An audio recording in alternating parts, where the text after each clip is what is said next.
Sugarstorm on Christmas Eve, a Sapphic sleep tale. The first snow of December always smelled like flour to Ivy Mercer. Not literally, obviously.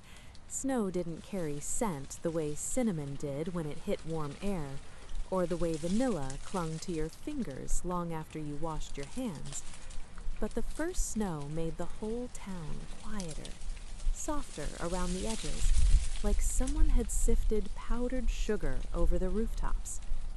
Ivy had a complicated relationship with that softness.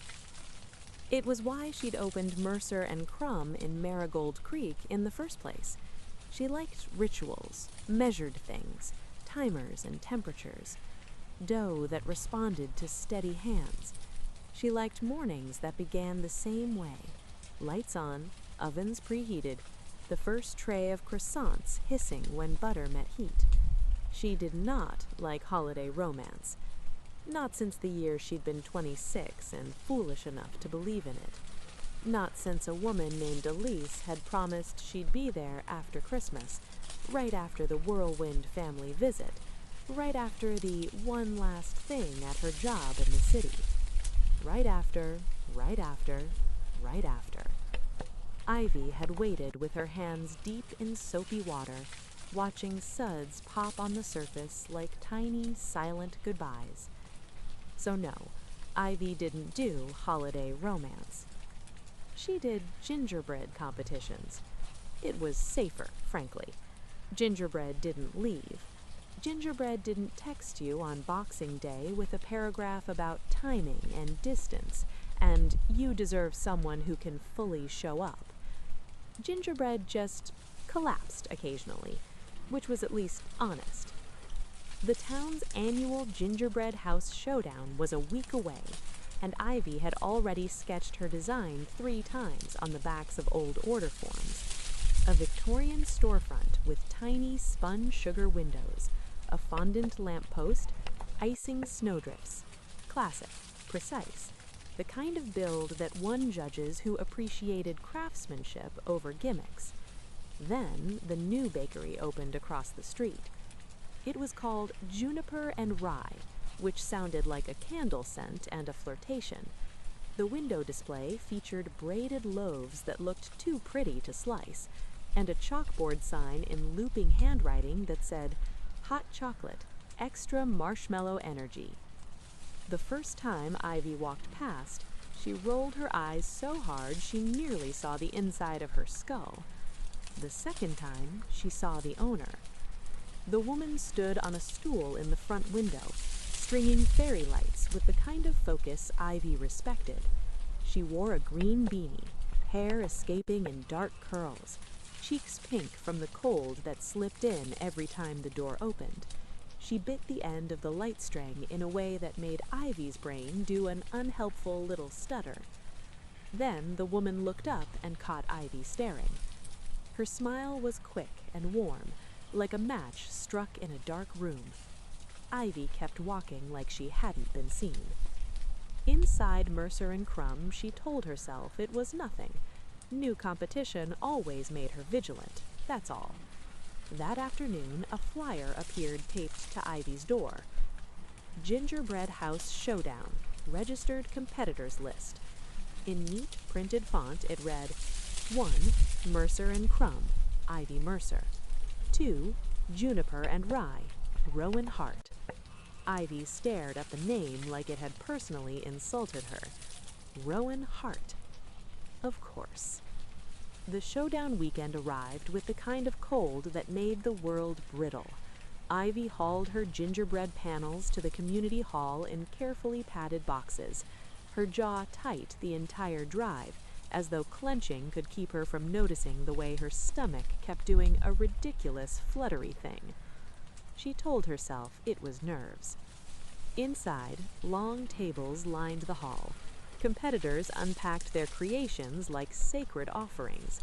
Kids ran around with candy canes in their mouths, leaving sticky stripes on their mittens.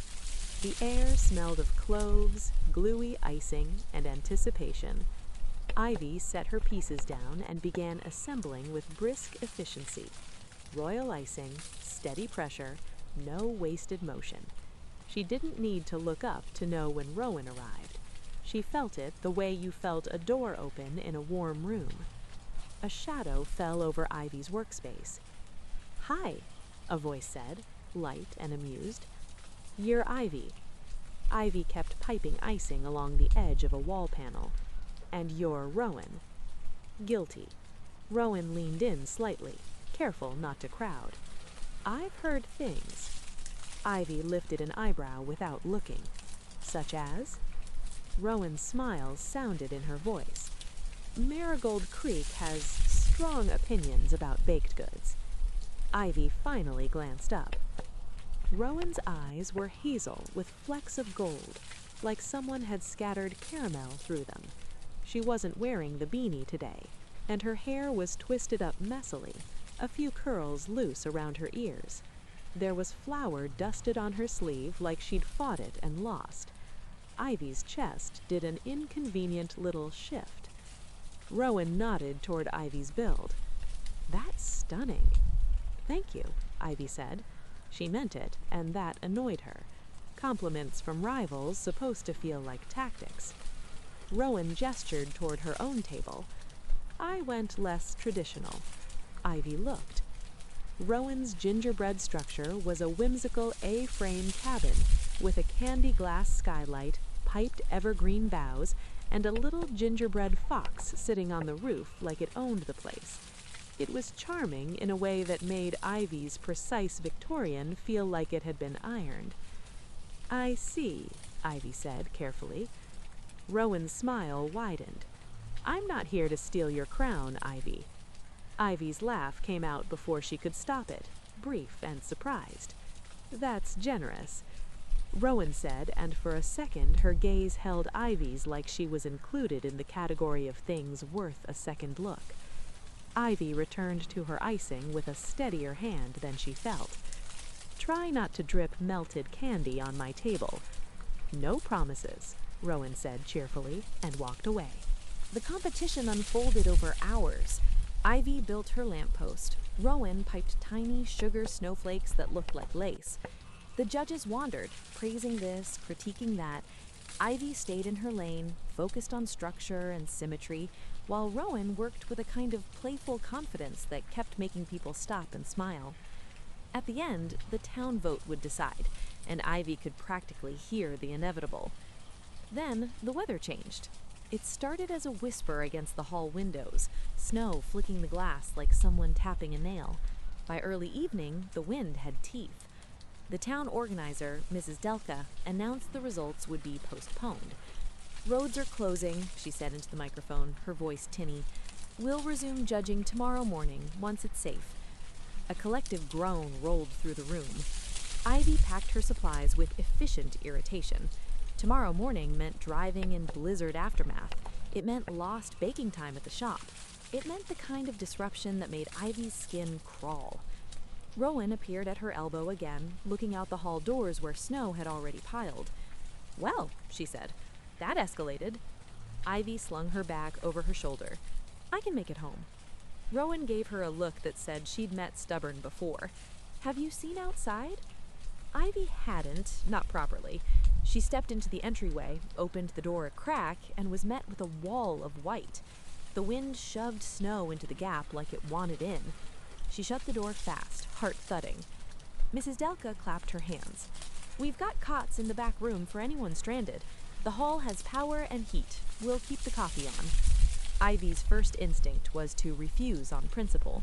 Her second was to think of her car on an icy road and Elise's voice in her memory saying, "I promise," as if promises were enough. Ivy exhaled. "Fine." Rowan, beside her, looked delighted in a way that made Ivy suspicious. "Hall sleepover," Rowan said, "like a weird holiday camp." Ivy walked toward the back room without dignifying that. The back room smelled like old gym mats and pine cleaner. Cots were set up in rows, people claimed spaces, kids already laughing. Someone had found a speaker and was playing soft Christmas music, the kind with bells that tried very hard to be comforting. Ivy chose a cot near the wall, away from the chatter. She pulled out her phone. No service. Of course. A hot drink materialized near her knee. Rowan had set down a paper cup of cocoa like a peace offering. I didn't poison it, Rowan said, sitting on the cot beside hers without asking. I assumed, Ivy said, though she hadn't, not fully. Rowan leaned back on her hands, looking up at the fluorescent ceiling like she could see stars through it. You okay? Ivy took a sip. The cocoa was rich, not too sweet, with a hint of salt that made the chocolate taste deeper. It was annoyingly good. I'm fine, Ivy said. Rowan hummed, unconvinced. You're the kind of person who says, I'm fine, the way other people say, don't touch me. Ivy's grip tightened on the cup. And you're the kind of person who talks too much. Rowan's smile softened rather than sharpened. Sometimes, usually when I'm trying not to think. Ivy glanced at her. About what? Rowan's gaze went distant for a half second, then returned. About how new beginnings are scarier than endings. That landed somewhere inside Ivy with a quiet thud. She stared down at her cocoa. You're new here. 2 months. Left the city, needed quieter. Ivy almost asked why, almost offered her own reasons, but her words didn't trust easily. Instead, she said, Your gingerbread fox is ridiculous. Rowan's laugh was immediate, bright. Thank you. He has a name. I'm sure he does. Captain Crumble, Rowan said solemnly. Ivy snorted. It escaped her like steam from a kettle. Rowan's grin widened like she'd won something. For a while they sat, listening to the wind batter the hall. The music shifted into something slower, a carol Ivy didn't know. The lights flickered once, then steadied. Rowan's shoulder brushed Ivy's when she reached for her cup again, and Ivy's body reacted like it had been waiting for contact all year. Rowan noticed. Of course she did. She didn't tease, she didn't lean in. She simply let her arms stay close, warm through the thin layer of fabric, like a question asked gently. Ivy swallowed. So, she said, because silence felt too honest, you're entered the competition to make people look twice. Rowan turned her head, eyes catching Ivy's. Yes. And what do you want? Ivy asked, voice low. When they look twice. Rowan's breath fogged faintly in the cool air. To be chosen, she said simply. On purpose. Ivy's chest tightened, the way it did when a truth got too close. Outside, the storm raged. Inside, the hall hummed with trapped warmth, with the soft noises of people settling, laughing, murmuring. Ivy could have stayed in her cot, wrapped in her careful distance, and waited for morning. Instead, she said, The judging is postponed. The town vote is delayed. Rowan lifted an eyebrow. Yes? Ivy hesitated, then forced the words out like stiff dough being kneaded into pliability. If one of our houses gets damaged overnight, it would be a shame. Rowan's eyes widened slightly, then warmed with understanding. You're suggesting... I'm suggesting, Ivy said, we guard them. Rowan's smile turned into something almost tender. A gingerbread watch? Don't make it cute, Ivy warned. Rowan stood, offering her hand like it wasn't a big deal, like Ivy taking it wouldn't change the way Ivy's heart worked. Ivy stared at that hand. She thought of Elise's absence, the empty space it had carved, the way Ivy had filled it with work, with control, with the steady predictability of ovens and timers. Then she put her cup down and took Rowan's hand. Rowan's fingers were warm and flour-dusted, her grip sure but gentle. They walked back into the hall together. The tables stood like little islands of sugar and effort. Ivy's Victorian front store looked proud under the lights. Rowan's cabin looked like it had been plucked from a storybook.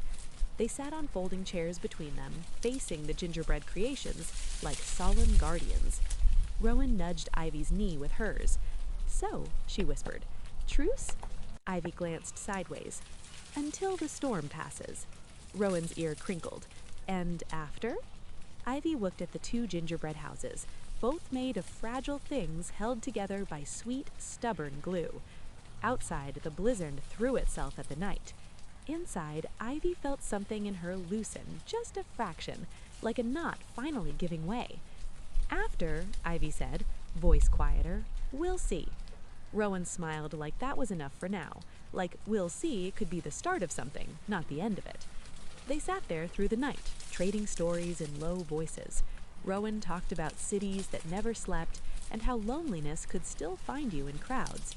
Ivy talked about mornings in the bakery when the world felt manageable. At some point, Rowan's hand found Ivy's on the chair arm between them, fingers threading together like braided dough. Ivy didn't pull away. When morning finally arrived, it came pale and quiet, the storm exhausted. The hall windows glowed with new snow, calm and clean. Mrs. Delka bustled in with a clipboard and triumphant relief. "All right," she announced, "judging resumes." People cheered, stretching stiff limbs. Ivy stood, joints protesting, and realized she'd slept sitting up, shoulder pressed against Rowan's side. Rowan blinked awake and smiled sleepily at Ivy like it was normal, like it was allowed. The judges came around, the count gathered, votes were cast with laughter and sticky fingers. Ivy watched Rowan charm people without trying too hard, and it didn't irritate her the way it should have. When the winner was announced, Ivy barely heard it, because Rowan leaned in, lips near Ivy's ear, and whispered, "Whatever happens, you should come by Juniper and Rye later. I'll make you something that tastes like a new beginning." Ivy's pulse skipped. She looked at Rowan, really looked, and felt herself doing the thing she'd sworn off, standing at the edge of something warm and uncertain. "Only if," Ivy said, "you let me make you something too." Rowan smiled soft as snowfall. "Deal." And for the first time in years, Ivy didn't hate the way Christmas made the world feel like it might change overnight. She just let it.